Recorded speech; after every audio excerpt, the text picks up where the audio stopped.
बोधकथा हंस आणि कासवाचा प्रवास। एकदा एका जंगलात एक सुंदर तलाव होता।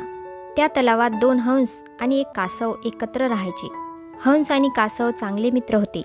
ते आपले दिवस गप्पा मारण्यात आणि निसर्गाच्या सौंदर्याचा आनंद घेण्यात घालवत असत। एके वर्षी पाऊस पडला नाही आणि तलाव आटू लागला।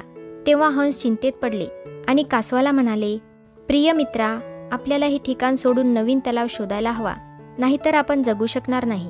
हे ऐकून कासव खूपच अस्वस्थ झाले, कारण कासव उडू शकत नव्हते। ते म्हणाले, पण मी तुमच्यासारखा प्रवास करू शकत नाही। तेव्हा हंसांनी विचार केला आणि एक योजना बनवली। त्यांनी एक मजबूत काठी आणली आणि ते कासवाला म्हणाले, आम्ही या काठीला आमच्या चोचीत पकडू आणि तू मध्यभागी तोंडाने ही काठी घट्ट धर आणि आम्ही उडून तुला नवीन तलावापर्यंत नेऊ। पण लक्षात ठेव, प्रवासादरम्यान तोंड उघडू नकोस किंवा काहीही बोलू नकोस, नाहीतर तू खाली पडशील। हे ऐकून कासवाला खूपच आनंद झाला। त्यानंतर त्याने काठीला घट्ट धरले आणि हंस उडू लागले। त्यांनी कासवाला आकाशात उंच नेले। जसेच ते एका गावावरून उडत होते, तिथल्या लोकांनी हे विचित्र दृश्य पाहिले आणि त्यांना पाहून ते हसू लागले आणि म्हणू लागले, अरे बघा बघा, उडणारा कासव। हे ऐकून कासवाला खूप कुतूहल वाटले आणि त्यामुळे स्वतःला तो बोलण्यापासून रोखू शकला नाही। ते काय म्हणत आहेत?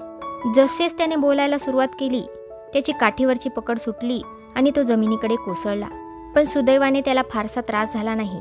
यावरून त्याने एक धडा शिकला। जेव्हा हंस त्याला पाहायला परत आले, तेव्हा तो म्हणाला, मला तुमचा सल्ला ऐकायला हवा होता। माझा अहंकार आणि उतावीळपणा यामुळे ही अडचण झाली।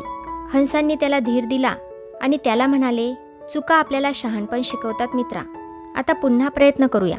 आणि ते उडू लागले। यावेळी कासव गप्प राहिला आणि ते एका नवीन तलावात पोहोचले, जिथे ते आनंदाने राहू लागले। या कथेतून आपल्याला शिकवण मिळते, बोलण्यापूर्वी विचार करा आणि चांगल्या सल्ल्याचे नेहमी पालन करा। ही गोष्ट तुम्हाला आवडली असेल तर प्लीज या चॅनलला सबस्क्राईब करायला विसरू नका।